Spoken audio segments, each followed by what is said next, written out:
जड़ी बूटी ले लो, बाल बढ़ाने वाली जड़ी बूटी सिर्फ 5 रुपए में। बाल बढ़ाने वाली जड़ी बूटी सिर्फ 5 रुपए में? जरा देखो तो। सुधा को अपने बाल बढ़ाने थे, उसके लिए अब वो कुछ भी कर सकती थी। उसने बूढ़े आदमी से जड़ी बूटी खरीद ली। उस आदमी ने कहा, इस जड़ी बूटी को जोर जोर से पीसना, पीसने से तेल निकलेगा। उस तेल को सोने से पहले अपने बालों पे लगाना। जड़ी बूटी लेकर सुधा घर चली गई। तभी सुधा जड़ी बूटी पीस कर तेल निकालकर और उसे अपने सर पर लगाकर सो गई। और अगले दिन सुबह नींद से उठने के बाद उसने देखा उसके सर पर जितने भी बाल थे वो सब झड़ गए हैं। सुधा ये विश्वास नहीं कर पा रही थी। कहते हैं लड़कियां लंबे बालों में ही अच्छी लगती हैं, लेकिन सुधा के बाल बचपन से ही छोटे थे। उसके बाल बढ़ते ही नहीं थे। ऊपर से वो सांवली भी थी और दूसरी ओर उसकी बहन राधा के लंबे और घने बाल थे और राधा गोरी भी थी। इसीलिए राधा बचपन में हमेशा सुधा को चिढ़ाती थी, तू तो मेरी सगी बहन नहीं है, तुझे तो माँ और पापा रास्ते से उठाकर लाए थे, नहीं तो तू इतनी बदसूरत कैसे है। ये सुनकर सुधा हमेशा रोती थी। माँ पापा देखो ना राधा क्या बोल रही है, माँ पापा देखो ना। राधा और सुधा की माँ शमिता कहती थी, रो क्यों रही है सुधा, राधा ने कुछ गलत तो नहीं कहा, तू बदसूरत है, तेरे सर पर बाल भी नहीं है, मुझे ऐसी बेटी नहीं चाहिए थी। सुधा का पिता भी उससे प्यार नहीं करता था। सुधा को हमेशा हर किसी से नफरत ही मिलती थी। ऐसे ही बड़ी हुई सुधा। हर रोज वो रात को रोती थी और भगवान से प्रार्थना करती थी, हे भगवान कुछ चमत्कार करवा दीजिए, मेरे पैर तक लंबे बाल उगा दीजिए, प्लीज भगवान प्लीज। और इसी तरह सुधा और राधा दोनों जवान हो गई। आज सुधा को लड़के वाले देखने के लिए आने वाले हैं। सुधा आईने के सामने बैठकर तैयार हो रही है। उसके सर पर अभी भी ज्यादा बाल नहीं है। वो आईने में अपने आप को देख ही रही थी कि तभी उसकी माँ आ गई और ताने मारना शुरू कर दिया, यहाँ ऐसे बैठे रहने से कुछ नहीं होगा, जल्दी जल्दी करो, नहीं तो ये लड़का भी हाथ से चला जाएगा। वहां राधा आ गई और बोली, माँ मुझे तो समझ में नहीं आ रहा है कि आप मुझसे पहले इस भूतनी की शादी क्यों करवाना चाहती हो। राधा बेटी, इस भूतनी को तो पहले विदा करना पड़ेगा, नहीं तो बाद में कौन इससे शादी करेगा।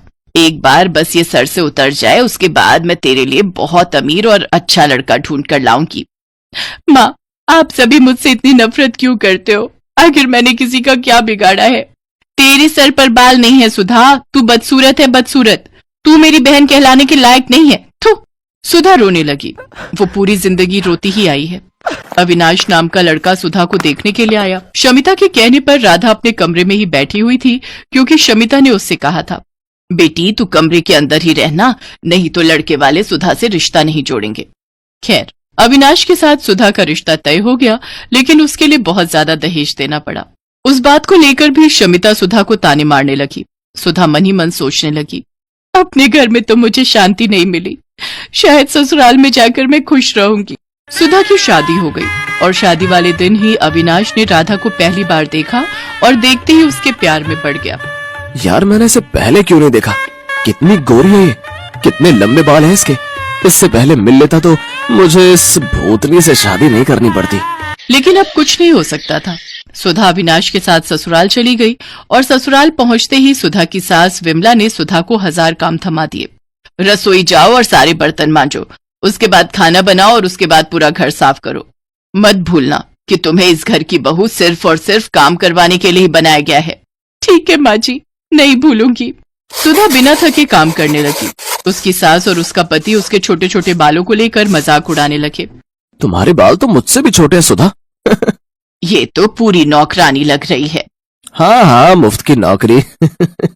अविनाश मजाक उड़ाता ही गया और एक दिन उसके साथ राधा की मुलाकात हो गई। राधा को अपने लंबे बालों को लेकर बहुत अहंकार था।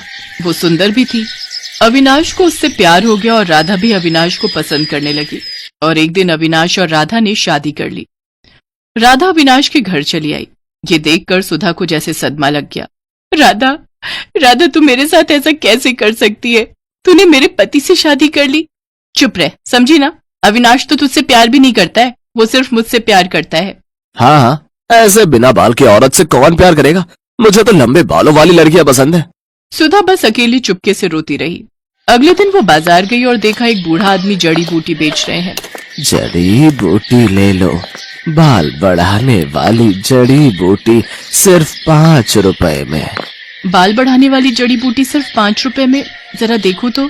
सुधा को अपने बाल बढ़ाने थे, उसके लिए अब वो कुछ भी कर सकती थी। उसने बूढ़े आदमी से जड़ी बूटी खरीद ली। उस आदमी ने कहा, इस जड़ी बूटी को जोर जोर से पीसना, पीसने से तेल निकलेगा। उस तेल को सोने से पहले अपने बालों पे लगाना। जड़ी बूटी लेकर सुधा घर चली गई। रात को सभी सो गए और तभी सुधा ने जड़ी बूटी पीसकर तेल निकाला और उसे अपने सिर पर लगाकर सो गई।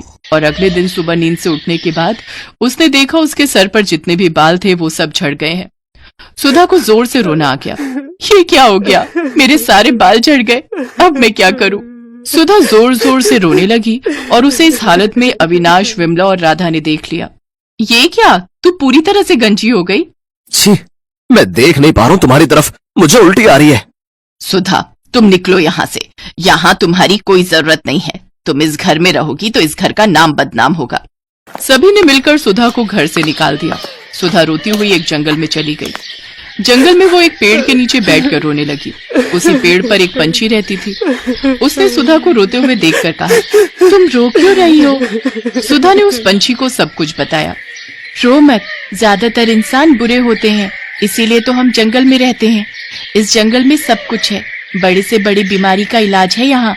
एक फल है, उसका रस निकालकर सर पर लगाने से बाल बड़े हो सकते हैं। सच? कहाँ मिलेगा मुझे वो फल? मैं लाती हूँ। उस पंछी ने कुछ ही देर में सुधा को फल ला कर दिया। उस फल का रस निकालकर सुधा ने सर पर लगाया और उसके बाल उगने लगे। उसके बाल सर से पैर तक आ गए, काले लंबे घने बाल, ठीक जैसा सुधा चाहती थी। सुधा ने पंछी से कहा, अच्छी पंछी, तुम्हारा बहुत बहुत धन्यवाद। मैं इस फल का रस लड़कियों को बेचना चाहती हूँ, उन लड़कियों को जिनके बाल नहीं उगते, ताकि उन्हें भी मेरी तरह परेशानियों का सामना न करना पड़े। सुधा जंगल से निकलकर फल का रस बेचने लगी और एक दिन उसे अविनाश और राधा ने देख लिया। तुम सुधा हो ना? हाँ, क्यों? अरे वाह, तुम्हारे इतने लंबे बाल कैसे हो गए? इस फल का रस निकालकर सर पर लगाने से। तुम बहुत खूबसूरत लग रही हो। क्या तुम मेरे साथ घर आना चाहोगी? ये सब देख और सुनकर राधा को जलन हो रही थी। उसने फल का रस लिया और पूरी बोतल अपने सर पर डाल दी, लेकिन उससे असर उल्टा हो गया। उसके सारे बाल झड़ गए और वो गंजी हो गई। ये क्या हुआ मेरे साथ? मैं गंजी हो गई। बहुत अच्छा हुआ, यही लालच का नतीजा है। बचपन से आज तक तूने मुझे चैन से जीने नहीं दिया, अब देख कैसा लगता है।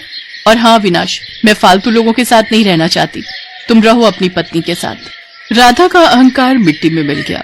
अविनाश को भी गंजी राधा के साथ ही रहना पड़ा और फल का रस बेचकर सुधा बहुत अमीर बन गई। चारों तरफ उसके बाल के चर्चे होने लगे और वो खुशी खुशी जिंदगी बिताने लगी।